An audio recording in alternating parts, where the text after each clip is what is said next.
آپ میں ایک میچورٹی آ جائے گی. آپ جتنا زیادہ پڑھتے جائیں گے آپ کا آرٹ نکھرتا جائے گا اور آپ کے پبلش ہونے کے چانس بڑھتے جائیں گے.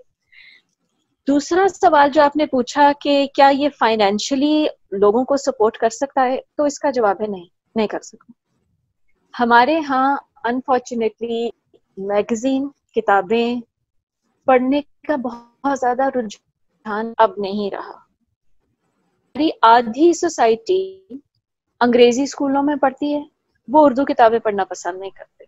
جو انگریزی اسکولوں کے پڑھے بچے ہیں یا جو لوگ ہیں وہ پاکستانی آتھرز کو تب تک درخور اتنا نہیں جانتے جب تک کہ ان کو باہر کے کسی ملک سے کوئی ایوارڈ یا ریکگنیشن نہ مل جائے. ہاں, اگر آپ انگریزی میں لکھتے ہیں اور اچھا لکھتے ہیں تو آپ باہر کے کسی ملک میں اپنا کوئی ایجنٹ ڈھونڈ سکتے ہیں اور اس کے تھرو اپنی پبلش کرا سکتے ہیں, یا ان کی بہت بے تحاشا میگزینز ہیں, پبلیکیشنز ہیں جن میں بھی بھیج سکتے ہیں, اور وہ بہت اچھا پے کرتے ہیں. اگر آپ اس کے ساتھ کوئی نوکری نہیں کرتے اور آپ کی مہینے میں صرف 2 کہانیاں چھپ جاتی ہیں تو آپ یقین کریں آپ ایک بادشاہ کی طرح پاکستان میں رہ سکتے ہیں. بہت زبردست. میں نے جو سیمینارز اٹینڈ کیے ہیں, میں ان کی جو وہ ایک کہانی کے لیے پے کر رہے تھے, میں وہ فگر سن کے حیران رہ گئی کہ اسی لیے وہاں پہ اتنے لوگ لکھ رہے ہیں اور اسی لیے وہاں پہ کتابیں بک رہی ہیں, کیونکہ رائٹرز کے پاس ایک انسینٹیو ہے اچھا سے اچھا لکھنے کا. پھر وہاں ایوارڈز ملتے ہیں, وہاں یہ سارا کچھ ہوتا ہے. پاکستان میں انفارچونیٹلی یہ نہیں ہے, لیکن ایک دفعہ اگر آپ اپنی ریڈر بیس بنا لیں تو ٹی وی اور فلم اور ویب سیریز کے لیے لکھنے میں آپ کو فائنینشیل سپورٹ مل سکتی ہے. لیکن اس میں سب سے بڑا مسئلہ یہ ہے کہ انفارچونیٹلی جو بڑی اس بات کو کہتے ہوئے افسوس ہو رہا ہے, 2-3 سال تک آپ کی پیمنٹس کلیئر نہیں ہوتی. ٹی وی جو چینلز ہیں یا ٹی وی پروڈکشن ہاؤسز ہیں وہ آپ سے چیز لکھوا لیتے ہیں, وہ اس پہ ڈرامہ بنا لیتے ہیں اور اس کے بعد وہ آپ کو بھول جاتے ہیں. بہت کم ایسا ہوتا ہے کہ آپ کی پیمنٹ 1 سال کے اندر 6 مہینے کے اندر کلیئر ہو جائے. اس میں ان کا اتنا قصور نہیں ہے, کیونکہ اب ٹی وی کی آڈینس پہ بہت آ رہی ہے. اب ہر کسی کے ہاتھ میں فون ہے, نیٹ فلکس ہے, زی5 ہے, ویب سیریز ہیں, یہ سارا کچھ ہے. ٹی وی کی آڈینس اتنی سکڑ گئی ہے کہ اب ان کو اشتہارات کی مد میں اتنا پیسہ نہیں مل رہا کہ جتنا پیسہ پہلے وہ رائٹرز کو اور فنکاروں کو دیا کرتے تھے اب وہ اس کو افورڈ نہیں کر سکتے. تو یہ کچھ اس قسم کا ایک سائیکل چل پڑا ہے. لیکن جو اپرچونٹیز جتنی ختم ہوتی ہیں اتنی ہی نئی کھل بھی جاتی ہیں. اگر آپ کو ٹی وی کے لیے لکھنے میں اپرچونٹی کم ہے تو دوسری طرف ویب سیریز کی اپرچونٹی کھل چکی ہے, اور اس میں سب سے بڑا فائدہ یہ کہ اس میں آپ کے پاس لمیٹیشنز نہیں ہیں. آپ بہت کھل کے جس موضوع پہ آپ کا دل کرے آپ اس پہ لکھ سکتے ہیں. بات کرنا چاہ رہی ہوں, وہ ایک طبقہ تو وہ ہے جو نوازا ہوا ہے, یعنی کہ وہ اس کام میں, اس شوق میں اگر کودے تو اس کے پاس وہ سہولیات ہیں. ایک وہ طبقہ بھی ہے جو اگر کسی اور ذریعے سے اپنے رزق روٹی کا بندوبست کر لے تو وہ بھی اس میدان میں تبازمائی کر سکتا ہے. لیکن ایک وہ طبقہ ہے جس کی پہنچ بالکل ان سہولیات تک نہیں ہے. ان کے اندر لکھنے کی بھی شدید خواہش ہے. ان کے لیے مواقع کچھ آپ اس میں سجیسٹ کرنا چاہیں کہ وہ کیا طریقہ اختیار کیا جائے کہ ان کے لیے بھی مواقع پیدا کیے جا سکیں, اور کیا اس وقت کہیں پر کوئی بھی ایسا ادارہ موجود ہے جو اس سلسلے میں کچھ کنٹریبیوٹ کر رہا ہے؟ لیکن سادہ ہمیں ایک بات سمجھنے کی ضرورت ہے, میڈیا از اے بزنس. سرمایہ کار صرف اس بزنس میں اپنی سرمایہ کاری کرے گا جس کے متعلق اس کو یقین ہوگا کہ اس کا سرمایہ دگنا نہیں تو کم از کم آدھا گنا ضرور واپس آئے گا. ہماری بدقسمتی یہ ہے کہ ہمارا جو لٹریسی ریٹ ہے وہ کافی کم ہے. اگر ایک شخص نکالتا بھی ہے تو اس کو اس بات کا کچھ یقین نہیں ہے کہ اتنی وہ پرنٹنگ پریس بھی لگائے گا, وہ سٹاف بھی رکھے گا, وہ رائٹرز کو بھی پے کرے گا, تو اس کا میگزین چلنے بھی پائے گا یا نہیں. یہ کام آپ البتہ ضرور کر سکتے ہیں کہ آپ جو بھی لکھیں اپنی کہانی کا ایک آؤٹ لائن لکھیں, سمری لکھیں, جس کو ہم اپنی زبان میں 1 لائنر کہتے ہیں. آپ اپنی کہانی کی سمری لکھیں اور اس کو پروڈکشن ہاؤسز کو بھیجیں. پروڈکشن ہاؤسز کے ای میل ایڈریسز وہ آپ کو کہیں سے بھی مل سکتے ہیں. میرا خیال ہے آپ گوگل سے بھی دیکھ سکتے ہیں, آپ کسی جاننے والے سے پتہ کر سکتے ہیں. اگر آپ پرسنلی جا کے دینا چاہتے ہیں ڈائریکٹری میں سے یا کہیں سے, آپ ان کا ایڈریس, ان کے دفتر کا پتہ, وہاں پہ آپ اندر پہنچانا چاہتے ہیں, جب آپ گھر سے باہر نکل کے دنیا میں جب آپ ایک قدم اٹھاتے ہیں تو آپ دیکھتے ہیں کہ اللہ آپ کے لیے راستے ضرور آسان کرتا ہے. گھر کے اندر بیٹھ کے یہ کبھی نہیں ہو سکتا کہ کوئی چیز آپ کو پلیٹ میں رکھ کے پیش کر دی جائے. آپ کو راستہ دکھا دیا جائے گا, چلنا آپ نے اس کے اوپر خود ہی ہے. آپ کو جوتے بھی خود ہی چٹکانے پڑیں گے, آپ کو محنت کرنی پڑے گی. اگر میں آج آپ کو پروڈکشن ہاؤس کے ای میل ایڈریسز بھی دے دوں تو میں آپ کو یہ گارنٹی نہیں کر سکتی کہ آپ کا لکھا ہوا ون لائنر وہاں ضرور ایکسیپٹ ہو جائے گا. لیکن سب سے پہلے آپ کو اتنا اسمارٹ ہونا چاہیے کہ آپ اپنے آڈینس کو یہ دیکھیں کہ کون سی چیز. میں ایسے بہت سے لوگوں کو جانتی ہوں جو یہ کہتے ہیں کہ ہم نے ٹی وی کے لیے لکھا, ون لائنر بھیجا, انہوں نے ریجیکٹ کر دیا کیونکہ اچھی چیز آج کل کوئی ایکسیپٹ نہیں کرتا. بات اچھی چیز کی نہیں ہے, بات یہ ہے کہ آپ نے اپنے میڈیا آڈینس کو ذہن میں نہیں رکھا. وہ زمانہ اور تھا جب ٹی وی پر اشفاق احمد ابانو قدسیہ ڈرامے لکھا کرتے تھے اور لوگ دیکھا کرتے تھے, اس وجہ سے کہ لوگوں کے پاس دیکھنے کو کچھ نہیں تھا. وہ زمانے, اگر آپ اس ادبی قسم کی چیز آج لکھ کے یہ ایکسپیکٹ کریں کہ آپ کو پروڈیوسر وہ خریدے گا اور بنائے گا کیونکہ آپ نے چیز بہت اچھی لکھی ہوئی ہے, تو یہ سمجھنے کی ضرورت ہے کہ پروڈیوسر کو اس میں پیسہ بنتا ہوا نظر نہیں آ رہا کیونکہ وہ ڈرامہ کوئی نہیں دیکھے گا. اس وجہ سے سب سے پہلی بات ہی میں نے آپ سے یہ اس لیے کہی تھی کہ سب سے پہلے آپ اپنے آڈینس کو دیکھیں, آپ اپنے ریڈرشپ کو دیکھیں, اس کے مطابق لکھیں, اور اس کے بعد آپ خود قدم بڑھائیں اور ڈھونڈیں کہ آپ نے کون سا دروازہ کھٹکھٹانا ہے. اور دروازے بے شمار ہوتے ہیں, صرف ایک دروازہ اگر بند ملے تو یہ مت سوچیے کہ باقی دروازے بھی بند ملیں گے, کہیں نہ کہیں کوئی نہ کوئی دروازہ ضرور کھلے. سفر ہے شر, ہاں مسافر نواز بہت دیر ہے. سو آپ نے وہ کہیں نہ کہیں سے آغاز جو ہے وہ کرنا ہوتا ہے. آپ نے قرنطینہ ڈائری لکھنی شروع کی, بڑی زبردست تھی. رمضان ٹرانسمیشن بڑی اچھی گئی. آپ نے کہا حسن صاف نہ ہو تو حسن نہیں رہتا, اور آپ نے اس کی ڈیٹیلز بھی لکھی ہیں کہ وہ ظاہر کا حسن بھی ہے, وہ آپ کی سراؤنڈنگز کا حسن بھی ہے, وہ آپ کا انر کی پیوریفیکیشن کی بھی آپ نے بات کی. کب آپ نے یہ ریئلائز کیا کہ حسن حسن نہیں کہلایا جانے کا مستحق اگر وہ صاف نہیں ہے؟ دوسری وقت ہوا جس وقت میں لکھ رہی تھی دادا, کیونکہ مجھے جب میں نے لکھنا شروع کیا تھا تو جیسے آپ نے کہا کہ سفر شرط ہے مسافر نواز بتیرے, جب میں نے اپنا سفر شروع کیا تو مجھے بڑے اچھے استاد ملے جن سے میں نے بہت کچھ سیکھا. کچھ لوگ جنہوں نے مجھے آگے بڑھ کے سکھایا, کچھ لوگ جن کو میں نے پیچھے رہتے ہوئے سیکھا, ان کو پڑھ کے سیکھا, ان کو دیکھ کے سیکھا. ان میں سے ایک نے مجھے بڑی زبردست بات کہی تھی کہ جو لکھنا ہے نا یہ سیلف ڈسکوری کا, خود شناسی کا ایک بہت بڑا ذریعہ. شروع کرتے ہیں تو آپ اپنے آپ کو ڈسکور کرتے ہیں, آپ خود بہت سیکھتے ہیں. تو بہت سی ایسی چیزیں ہیں جو میں جب لکھنا شروع کرتی ہوں اور وہ میرے ذہن میں آتی ہیں اور وہ میں لکھ دیتی ہوں تو مجھے ریئلائز کرتی ہوں کہ ہاں یہ بات پہلے میں نے کبھی نہیں سوچی تھی, یا شاید یہ میرے دل کے کسی ایک کونے میں کسی خانے میں دبی پڑی تھی اور اب میرے قلم کی نوک پہ آئی ہے اور میں اس کو ریئلائز کر رہی ہوں. تو یہ بہت سی ایسی چیزیں جو آپ نے صفائی کا ذکر کیا, مجھے لگتا ہے کہ جس طرف وہ تحریر جا رہی تھی اس کا کلائمیکس یہی ہونا چاہیے تھا. اور اس بات پہ بھی میں اب لکھتے ہوئے مجھے یقین ہونے لگا ہے کہ بہت سے خیالات جب آپ لکھنا شروع کرتے ہیں, بہت کم ایسا ہوتا ہے کہ آپ سوچ کے لکھتے ہیں. وہ خیالات آتے ہیں اور آپ بس ان کی نوک پلک سنوار کے اس کو لکھ دیتے ہیں. وہ ایک چینل کھل جاتا ہے, دروازہ کھل جاتا ہے. اس وقت میں آپ بات کر رہی ہوں, اس وقت وہ دروازہ نہیں کھلا. یہ بھی ہو سکتا ہے کہ میں 10 دن بیٹھی لکھتی رہوں, وہ دروازہ نہ کھلے, مجھے بہت سوچ سمجھ کے لکھنا پڑے, بڑا بنا سنوار کے, لیکن اس تحریر میں آپ کے دل کو چھو لینے کی کوئی خصوصیت نہیں ہوگی. دل کو چیز وہ صرف وہ چھوتی ہے کہ جو دل آپ سے کے نکلتی ہے. خیال, جیسے غالب نے کہا تھا نا, غالب سریر خامہ نوائے سروش ہے, تو وہ جب سریر خامہ جو بات دل سے نکلتی ہے, اور دل میں خیال کس کی طرف سے آتا ہے, دل میں خیال یا اللہ کی طرف سے آتا ہے یا شیطان کی طرف سے وسوسہ ہوتا ہے.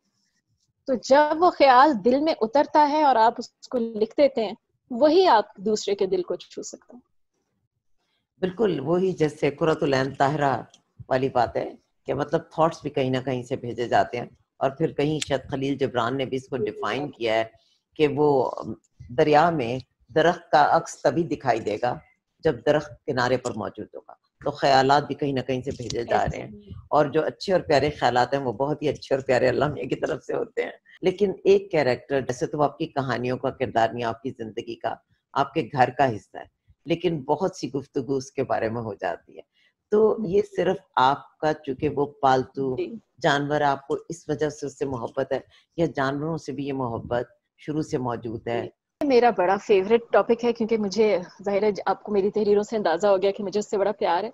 جانوروں سے مجھے پیار تھا کیونکہ معصوم تھے جانور, اور پھر جب میرے اپنے بچے ہوئے تو وہ ایک ممتا کا احساس جو اندر جاگتا ہے اپنے سے ایک کمزور اور معصوم انسان کے لیے یا کسی معصوم مخلوق کے لیے, وہ تب بھی بڑا. لیکن جو ایک بہت اوور پاورنگ محبت میں نے تب محسوس کی. میری سارا خاندان باہر کے ملک سیٹل ہو گیا, میری بہنیں چلی گئیں, میرا بھائی چلا گیا, صرف امی میرے پاس رہ گئی. تو مجھے بڑا احساس ہوتا تھا کہ میرے پاس اب صرف امی رہ گئی. اور ایک وقت ایسا آیا کہ امی بھی چلی گئی آسٹریلیا بھائی کے پاس. جب امی چلی گئیں تو مجھے یوں لگتا تھا کہ میرا دل اور میری زندگی خالی ہو گئی. اور تب اللہ نے میرے لیے ایک چھوٹی سی بلی بھیج دی. وہ بلی کہیں ہمسایوں کی پالتو تھی, انہوں نے کچھ بلے بھی پال لیے. وہ بلے اس کو تنگ کرتے تھے, وہ بیچاری گھبرا کے ہمارے گھر آ جاتی. ہم اس کو کچھ کھانا پینا دے دیا کرتے تھے. اب بلیوں کے بارے میں آپ کو پتا ہے کہ وہ بلیاں آپ سے محبت نہیں کرتی, ان کو صرف اپنی غرض ہوتی ہے. وہ اس بلی کے لیے ہم لوگ ایک بس ہوٹل تھے کہ وہ آتی تھی, کھانا کھاتی تھی, پیار بھی نہیں کراتی تھی اور بھاگ جاتی تھی. لیکن مجھے یہ لگا کہ میرے دل میں جو خلا پیدا ہو گیا امی کے جانے سے, ایک محبت کے جانے سے دوسری محبت نے اس کو فل کر دیا, اس خلا کو بھر دیا. اور مجھے ایک دلی سکون ملتا تھا جب میں اس کو گلے لگاتی تھی, اس کو پیار کرتی تھی, اس کو کھانا ڈالتی تھی. تب میں نے یہ میں پن پوائنٹ کر سکتی ہوں کہ ہاں وہ دن تھے, یہ وہ واقعہ تھا جب مجھے احساس ہوا کہ محبت ایک خالی دل کو یا ایک دکھی دل کے لیے کتنا بڑا مرہم ہے. اور یہ ایک خلا کو پر کرنے کے لیے, چاہے وہ ایک بے زبان جانور کی محبت, یہ کتنی بڑی نعمت ہے جو خدا کی طرف سے ہمیں ملی ہے. خیر وہ بلی چلی گئی اپنے مالکوں کے پاس واپس. پھر میں سمبا کو لے کے آئی. یہ چھوٹا سا بیبی تھا, میری ہتھیلی میں سما جاتا تھا جو میرے پاس. اور جیسے کہ میں نے اپنی جس تحریر کا اپنے حوالہ دیا اس میں میں نے لکھا بھی تھا کہ مجھے حیرت ہے کہ اتنی محبت اللہ جانور کے لیے کسی انسان کے دل میں کیسے ڈال سکتا. یہ میرے لیے ایک بڑا ایک آنکھیں کھولنے والا تجربہ تھا اور خود شناسی کی طرف ایک اور قدم تھا. اچھا سارا, ہمیشہ ایسا کیوں ہوتا ہے کہ جب ہم کسی کی دیوانہ وار محبت میں ہو جاتے ہیں اور وہ محبت ایک دن ہم سے کسی بھی وجہ سے چھن جاتی ہے, دور چلی جاتی ہے, اور اس کے نتیجے میں جو خلا ہمارے دل میں ہماری روح میں پیدا ہوتا ہے, ہم کیوں کسی اور محبت سے اسے بھرنا چاہتے ہیں؟ کیا اس محبت کی یاد دل کے اس خالی خانے کو بھرنے کے لیے کافی نہیں ہے؟ کیا وہ پیالہ بھرا نہیں رہ سکتا کسی کی یاد میں بھی؟ کیوں ہم بھرنا چاہتے ہیں اس خالی حصے کو؟ میرا خیال ہے کہ ایک محبت جو زندگی سے وہ جسے کہتے ہیں نا کہ آپ کا ایک, آپ کے دل کا, آپ کے روح کا ایک حصہ اس کے ساتھ مر جاتا ہے, اس کے ساتھ ختم ہو جاتا ہے. جب آپ اس کو ریپلیس کرنے کی کوشش کر, نیا خانہ آپ کے دل میں کھلتا ہے, وہ ایک نیا دروازہ, ایک نئی کھڑکی کھلتی ہے ایک نئے منظر کی طرف, ایک نئے خوبصورت باغ کی طرف. تو آپ کے دل پہ آپ یہ سمجھے, اگر آپ یہ نہیں اس کو کہنا چاہتے کہ ایک خلا تھا جو بھر کے, آپ یہ سمجھے کہ ایک مرہم رکھا گیا آپ کے دل پہ, ایک دروازہ جس کے دوسری طرف ایک محبت کا باغ تھا, وہ باغ اجڑ گیا, ختم ہو گیا, تو اللہ نے دوسری طرف کا ایک دوسرا باغ آپ کے لیے کھول دیا تاکہ آپ کا دل بھرا رہے. یہ زندگی کیسی ہو, چاہے جذبات ہو, چاہے دل ہو, چاہے روح ہو, یہ ایک اس چھلنی کی طرح ہے جس میں سے چیزیں ٹپکتی رہتی ہیں. وقت کے ساتھ ساتھ بہت سے ایسے لوگ ہیں جو آپ کی زندگی سے نکل جاتے ہیں, بہت سے رشتے ہیں, قانون فطرت ہے کہ ماں باپ دنیا چلے جاتے ہیں. بہت سے لوگ ہیں ٹرین کے اسٹیشن کی طرح کہ آپ وہ چڑھتے ہیں, آپ کے ساتھ سفر کرتے ہیں کچھ عرصے تک, اس کے بعد وہ اپنے اسٹیشن پہ اتر جاتے ہیں, لیکن پھر نئے لوگ ملتے ہیں, پھر نئے اسٹیشن آتے ہیں, اور زندگی چلتی رہتی ہے کی جگہ اولاد لے لیتی ہے, اور زندگی چلتی رہتی زندگی ہے. چلتی رہتی ہے, حتیٰ کہ موت کی ٹپکن آپ کی ٹوکری کو خالی کر دے, اس کے بعد نئی ٹوکری بھرے گی. جب محبت کے لیے خدا پاک نے کوئی پیمانہ ڈھونڈا کہ جس سے اس ایک ایبسٹریکٹ ورڈ کو لوگوں کے آگے پیش کیا جا سکے, تو ماں جو تھی اس کی تخلیق ہوئی. سو آنٹی نے یقیناً وہ کنٹریبیوٹ کیا آپ لوگوں کی زندگی میں, بہت کچھ آپ نے ان کے بارے میں لکھا, اپنے ایکسپیرینس شیئر کیے, ان کی پرسنالٹی کے بارے میں بتایا, لیکن آپ کی ذات پہ سب سے زیادہ ان کی کس خوبی کا اثر نظر آیا آپ کی ظاہری شکل و صورت کے علاوہ، جس کا آپ نے ذکر بھی کیا، مگر اور آپ نے ان سے کیا لیا؟ زیادہ مجھے کون سی ایسی چیز ہے جو ایک بیٹی اپنی ماں سے نہیں لیتی؟ مجھے لگتا ہے کہ جو آج آپ ہیں، جو آپ کی شخصیت ہے، وہ آپ اس میں میرا خیال ہے 90 کم از کم 90% تو آپ کی والدہ کا عکس ہوگا. اور ہر لڑکی کو یہ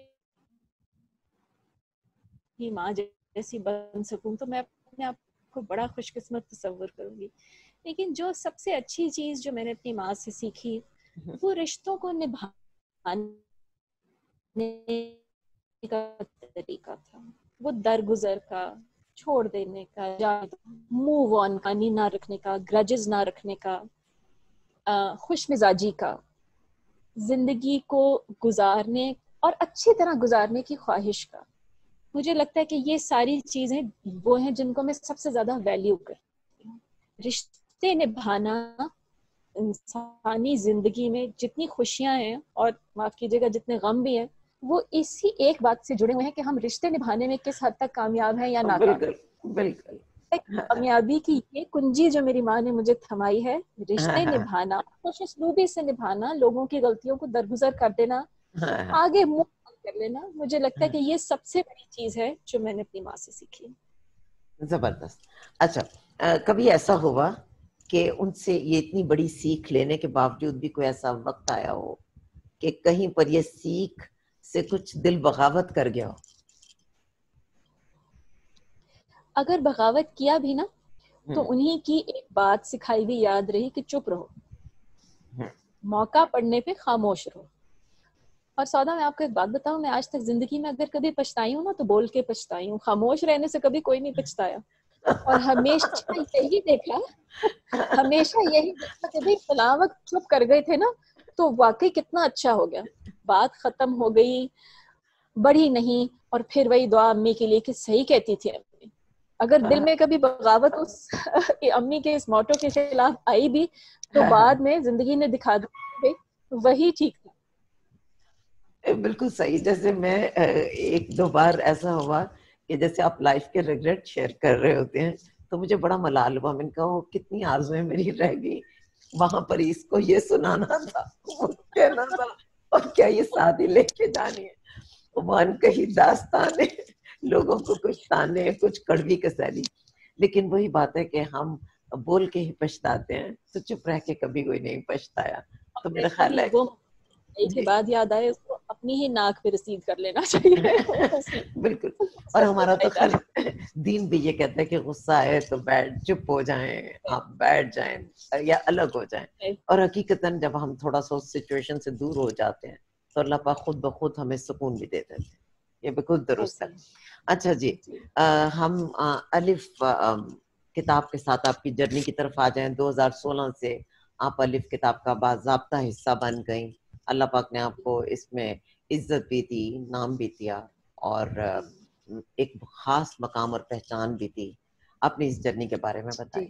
جرنی نا، اب ساری زندگی میں بچوں کے ساتھ انوالو لکھتی تھی، میں کہانیاں لکھتی تھی اور اپنے پاس رکھ لیتی تھی. کبھی کہیں بھیجنے کا خیال بھی نہیں آیا کیونکہ زندگی میں بزی بہت. میرا نہیں خیال تھا کہ میں کبھی اس کو ایک کریئر کے طور پہ اپناؤں گی. ایک تو اپنی یہ بڑا احساس تھا کہ کیا اس کو کم حیثیت ہی تو نہیں آپ کہہ سکتے. اس بات کا احساس تھا کہ I am not good enough. میں اس طرح نہیں لکھ رہی جس طرح مجھے لکھنا چاہیے. میں وہ نہیں لکھ رہی جو میری ماں کو پڑھنا اچھا لگے گا، کیونکہ امی کا، میرے ننیال والوں کا لٹریچر میں بہت اونچا سٹینڈرڈ تھا. وہ بڑی زبردست چیزیں پڑھا کرتی تھی. چھپا لیتی تھی کہ امی پڑھیں گی تو کہیں گی یہ کیا لکھ رہی، رکھ لیتی تھی پاس. پھر ایک دن میں نے اللہ سے دعا مانگی. جب میرے بچے تھوڑے سے بڑے ہوئے، جب میں نے پڑھانا بھی چھوڑ دیا، ایجوکیشن میں نے شادی کے بعد کمپلیٹ کی، جب ان سارے کاموں سے میں فارغ ہو گئی تو میں نے یہ سوچنا شروع کیا کہ جب یہ بچے اب اپنی زندگیوں میں مگن ہو گئے، اب ان کی وہ عمریں ہیں کہ یہ اب ان کے دوست، ان کی پڑھائیاں، ان کے اسکول کالج، ان کی ایکٹیویٹیز، میں سارا دن ان بچوں کے پیچھے لگی رہتی ہوں. سارا دن یہ آئیں گے تو یہ کھائیں گے، یہ پیئیں گے، میں ان کو یہ سرو کروں گی. میری زندگی ان کے ارد گرد پروانہ وار گھومتے ہوئے گزر رہی ہے. تو جب یہ ابھی سے میرے اس دائرے سے باہر نکل رہے ہیں، پر تول رہے ہیں نکلنے کے لیے. ایک وقت آئے گا جب یہ اپنی نوکریوں میں اور اس کے بعد اپنی شادی کے بعد اپنے بیوی بچوں میں مصروف ہو جائیں گی, تب میں کیا کروں گی؟ مجھے بڑا ڈر تھا کہ کیا میں اس قسم کی ساس نہ بن جاؤں کہ جس کو یہی شکوہ رہتا ہے کہ بیٹا تو بس اپنی بیوی کے ساتھ گھومتا پھرتا ہے, تو مجھے تو پوچھتا نہیں, بیٹا بہو باہر جانے کے لیے نکلے تو میں ساتھ گاڑی میں ان کے بیٹھ جاؤں کہ بھائی چلو مجھے بھی, کیونکہ میں پیچھے رہ گئی اور مجھے, تو میں یہ نہیں چاہتی تھی. اس بات کا مجھے بہت زیادہ احساس تھا. وہ زمانہ تھا جب میں نے بچوں کی کہانیاں لکھنا شروع کی, اور میرے ہسبینڈ نے مجھے کہا کہ اگر یہ تم کوئی پبلش نہیں کرتا میں تمہیں پبلش کروا کے دوں گا, تم لکھو, تم ضرور, یہ تمہارا پیشن ہے, تم اس طرح ضرور آؤ. لکھنا شروع کی, سب کچھ کیا. الف کتاب کے لیے میں سب سے پہلے بچوں کی کہانیاں لے کے گئی تھی, کیونکہ میں نے اللہ سے دعا کی تھی کہ میں نے ساری زندگی دوسروں کے لیے گزاری, میں نے اپنے لیے تو کچھ بھی نہیں کیا. تو اب آپ میرے لیے کوئی ایسا دروازہ کھولیں جس سے میں کوئی ایسا پروڈکٹیو کام کر سکوں جو آپ کو بھی پسند آئے, جو مجھے اور میرے ارد گرد رہنے والوں کو بھی خوش آئے, جس سے میں کبھی اپنے ماں باپ کو خود پر فخر کا موقع دے سکوں. سفر کوئی بھی چھوٹا نہیں ہوتا, کہیں نہ کہیں سے نقطہ آغاز ہوتا ہے. میں آپ کا اس وقت بہت ساری باتیں ہیں جن کو میں ایبزارب کر رہی ہوں, لیکن اس میں سے ایک بات جس کے لیے میں نے آپ کی اس دعا کا جب آپ نے ذکر کیا کہ میں اب اپنے لیے, اللہ پاک میرے لیے کوئی ایک راستہ کھول دے, کہ میں نے دوسروں کے لیے زندگی گزاری ہے, تو میں نے اس کو دہرایا اپنے لیے. اور میں اللہ پاک سے دعا گو ہوں کہ اسی ملاقات کے دوران میری بھی یہ دعا اللہ پاک قبول کرے. اور کیونکہ زندگی میں اس کی بھی ضرورت ہے. لیکن کل یا پرسوں میں کافی ساری چیزیں دیکھ رہی تھی, کیونکہ جو انٹرویو شیڈیول کے مطابق ہونے تھے, جو نام ہے ان میں اتفاق سے ادبی شخصیات 2 آ رہی تھیں, تو آپ اور کچھ ہے. تو میں نے پروین شاکر کو بھی تھوڑا سا دیکھا دوبارہ سے, تو ان کی کوئی ایک واٹس ایپ پر ان دنوں ایک پکچر شیئر کی گئی ہے جس میں وہ اپنے بیٹے کے ساتھ ہیں, اور وہ نارملی کبھی ہم لوگوں نے دیکھی نہیں تھی, وہ پہلی دفعہ شاید کہیں سے آرکائیوز میں سے ملی ہے. اور اس میں دیکھا تو مجھے ان کے مجموعہ کلام میں ان کی وہ بہت سارا کلام یاد آیا جس میں ان کو بڑا خوف تھا کہ بیٹا بڑا ہو جائے گا اور ایک دن اس کے ہاتھ کسی اور ہاتھ کو زیادہ اثر آئیں گے اور وہ محبت ہوگی. لیکن اللہ پاک نے ان کو یہ موقع ہی نہیں دیا. وہ کہتے ہیں نا, سامان 100 برس کا ہے, پل کی خبر نہیں. تو مجھے لائف میں کسی وقت بہت سارے وہم گھیرتے ہیں کہ مطلب نگری نگری پھرا مسافر گھر کا راستہ بھول گیا, کہ آپ لانگ اتنی جرنی کے بعد اینڈ کیا ہوگا. لیکن پھر پتہ نہیں, میرے اندر سے ایک آواز آتی ہے کہ نہیں, انجام اچھا ہی ہوگا اور بہت اچھا ہوگا. بلکہ مجھے تو سالہ سال سے غلط فہمی ہے کہ میں نے یہاں سے ٹیک آف کرنا ہے تو میرا جہاز سیدھا جنت کے فیز 1 میں ہی لینڈ کرنا ہے. تو یہ اللہ سے اتنا مجھے اچھا گمان ہے, لیکن یہ دعا جو ہے بہت زبردست ہے. اور یہ مجھے بات اتنی پسند آئی تھی, تک مجھے یاد ہے جب آپ نے کہا تھا میری فلائٹ یہاں سے اڑے گی تو سیدھے جنت میں جا کے لینڈ کرے گی. اور مجھے یہ بات اتنی پسند ہے کہ یہ میں اکثر دہراتی ہوں, اور میں اللہ سے کہتی ہوں کہ اللہ یہ مجھے بھی یقین ہے, بس اس یقین کی لاج رکھ لینا. بالکل. اچھا, اور مجھے یہ بھی یقین ہے کہ لاج رکھ لیں گے. میں تو بازو کا اس سے بھی کچھ آگے کہتی ہوں کہ اگر کوئی مجھے اپنا کافی ہے, اللہ غلط کچھ لگ جائے اور میں اللہ سے اس کے لیے معافی بھی مانگ لوں, تو تب بھی پتہ نہیں مجھے لگتا ہے کہ اچھا اس میں کچھ گڑبڑ ہوگی تو میں اللہ میرے کو کنونس کر لوں گی. اور اس کا شاید ایک یقین کی سب سے بڑی وجہ خدا کی ذات پر میرا یہ یقین بنانے میں امی اللہ ان کے درجات بلند کرے, ان کا بڑا کنٹریبیوشن تھا.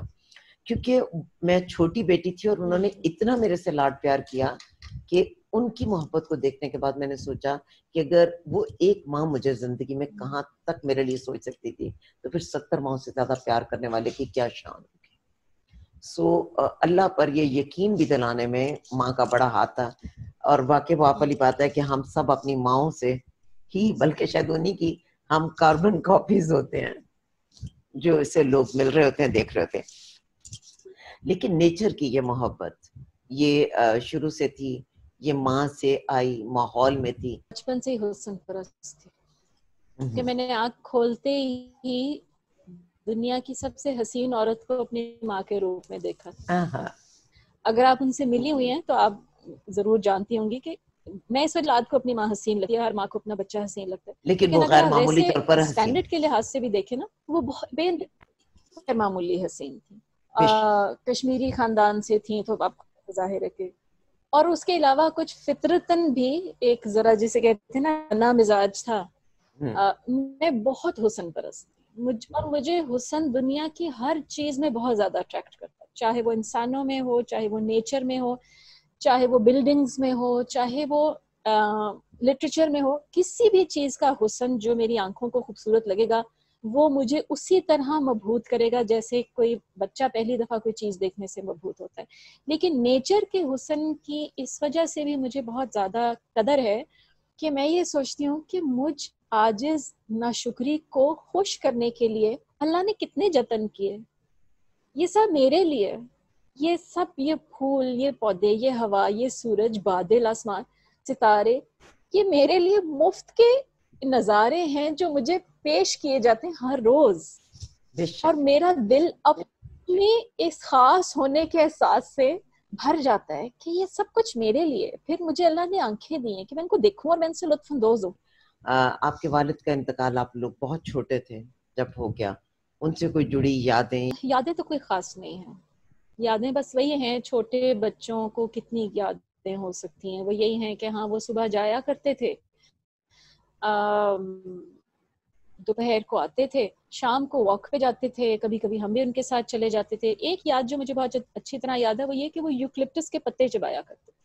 جاتے جاتے درختوں سے وہ یوکلپٹس کے توڑ لیتے تھے اور وہ چباتے تھے. جہاں کہیں بھی ہماری پوسٹنگ ہوتی تھی، بیوروکریٹ تھے وہ، تو ان سے یوکلپٹس کی خوشبو آیا کرتی، ان کے پسینے میں یوکلپٹس کی خوشبو تھی.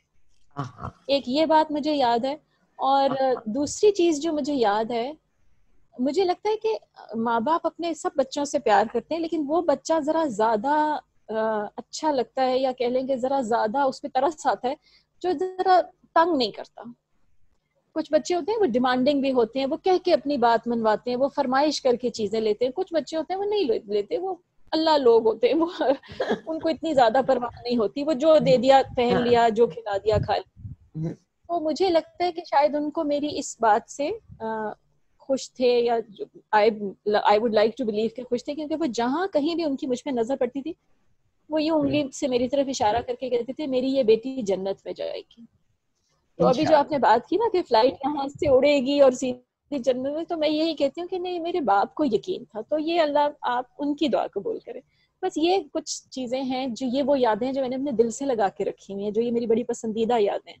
باقی ہمارے باپ نے جو کچھ بھی ہمارے لیے کیا، جس قسم کا ماحول وہ گھر میں چاہتے تھے، جس طرح وہ بچوں کو ریز کرنا چاہتے تھے، ان کے جانے کے بعد امی نے بالکل اسی طرح رکھا، اسی طرح ہمیں ریز کیا، انہی ویوز کے اراؤنڈ وہی سب کچھ کیا.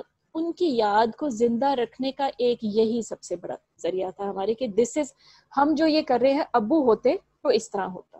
تو ہماری جو زندگی تھی وہ ان کی یاد کا ایک تسلسل تھی. جی یہ ضرور بتائیے کہ یہ تو ایک بہت خوش نصیبی کی بات ہوتی ہے کہ دو لوگ جن کو اللہ پاک ساتھ جوڑے، وہ دونوں برابر کی کیپیسٹیز میں ہوں، بہتر انسان ہوں، گرومڈ ہوں، انہیں اس رشتے کا پاس ہو، میاں بیوی والے رشتے کا اپنے بچوں کے لیے ایک اچھے رول ماڈل ہوں. لیکن کبھی کبھار مس میچ ہو جاتے ہیں، اور ایسی صورتحال میں آپ کو کیا لگتا ہے، خاص طور پہ میں بیٹیوں کے لیے، لڑکیوں کے لیے، جو آج ہماری ینگ جنریشن ہے، ہم دیکھ رہے ہیں کہ آج جتنی بڑی تقریبات شادیوں کی ہو رہی ہیں تھیم ہے، اتنے ہی کم وقت میں شرائع طلاق میں بھی اضافہ ہے. کیا آپ سجیسٹ کریں گی کہ بچیوں کے مزاج میں ایسی کون سی چیزیں ہونی چاہیے کہ یہ جو ہمارا مشرقی روایتی خاندانی نظام ہے یہ قائم رہے؟ بہت وسیع ٹاپک ہے جس پہ میرا خیال ہے کوئی ایک فیکٹر ہم پن پوائنٹ نہیں کر سکتے کہ اس کی وجہ سے یہ ہو رہا ہے لہٰذا ہمیں اس کو کاؤنٹر کرنے کی ضرورت ہے. اگر آپ ایک چیز مجھ سے پوچھیں تو میں یہی کہوں گی کہ ہمیں نا ایک بڑا ایک واضح اپنے ذہن میں ایک تصور یہ رکھنا چاہیے کہ ہمیں اس شادی کے رشتے سے کیا چاہیے. آپ خود معلمہ ہیں، آپ جانتی ہیں کہ جب ہم ایک لیسن پڑھاتے ہیں تو ہم سب سے پہلے اوپر اس کا آبجیکٹیو لکھتے ہیں. Objective of the lesson is کہ by the end of 45 minutes میرے اسٹوڈنٹس کو یہ چیز آ چکی ہوگی، میں نے یہ گول اچیو کر لیا ہوگا. اسی طرح جو بھی ہم نیا رشتہ جوڑیں، جو بھی نیا کام شروع کریں، ہمارا گول، ہمارا آبجیکٹیو بہت واضح ہو جانا چاہیے. مجھے یہ لگتا ہے کہ آج کل کے جنریشن میں محبت کو بہت سر پہ اٹھایا جاتا ہے کہ شادی میں محبت ہونا بہت ضروری ہے، مینٹل انڈرسٹینڈنگ ہونا بہت ضروری ہے. لو بہت اوور ریٹڈ چیز ہے. شادی شدہ زندگی، اچھی شادی شدہ زندگی کے لیے محبت کی ضرورت نہیں ہوتی. ہاں، عزت کے بغیر گزارا نہیں ہو سکتا. تو یہ ایک لائن آپ کو ضرور ڈرا کرنی پڑے گی. آج اگر میری کوئی بیٹی ہوتی ہے اور میں اس کو اگر کچھ اس حوالے سے کہتی تو میں اسے یہ کہتی کہ بیٹا یہ ایک چیز ہے جس کو برداشت نہیں کیا جا سکتا. اگر کوئی ہاتھ اٹھائے، اگر کوئی تمہارے خاندان کی، تمہارے ماں باپ کی بے عزتی کرے، شراب پیے، دوسری عورتوں کے ساتھ تعلقات رکھیں، یہ چیزیں برداشت نہیں ہو سکتی. اس کے علاوہ جو کچھ ہے وہ برداشت کیا جا سکتا ہے. لوگ آہستہ آہستہ وہ جب دیکھیں، جب آپ لکڑی کے دو ٹکڑے ایک دوسرے کے ساتھ رکھتے ہیں تو اس میں فرکشن ضرور ہوتی ہے. وہ کونے کنارے، پیچ و خم، اس کے نشیب و فراز، وہ ایک دوسرے کے ساتھ نہیں. وہ جب ایک رہتے ہیں ایک دوسرے کے ساتھ رگڑ کھاتے ہیں، وہ بالکل اسموتھ ہو کے ایک دوسرے کے ساتھ میچ کر جاتے ہیں. تو جب ایک دوسرے کے ساتھ انسان رہتا ہے ایک ایسے رشتے میں جہاں گزارے لائق قدر اور میسر ہے، مزاج نہیں ملتے، ملنا شروع ہو جائیں گے. اگر نہیں بھی ملیں گے تو بھی ایک گھر کے توڑنے سے بہتر ہے کہ وہاں پہ اچھی چیزوں کو دیکھا جائے اور ان کو بڑھانے کی کوشش کی جائے. جہاں قوت برداشت میں کمی ہوتی ہے، جہاں میں کا ایلیمنٹ آتا ہے، میرا حق، مجھے یہ نہیں ملا، میں زندگی کو ایسے گزارنا چاہتی ہوں، وہاں پہ گھر ٹوٹنے کی نوبت پہنچتی ہے. سب سے بڑی اسٹرینتھ میرے ملک کی کیا ہے اور سب سے بڑی ویکنس کیا ہے؟ میرا پوائنٹ آف ویو یہی ہے کہ یہاں پہ اللہ نے ہر وہ چیز دی ہے جو قوموں کو اٹھانے کے لیے ہونی چاہیے.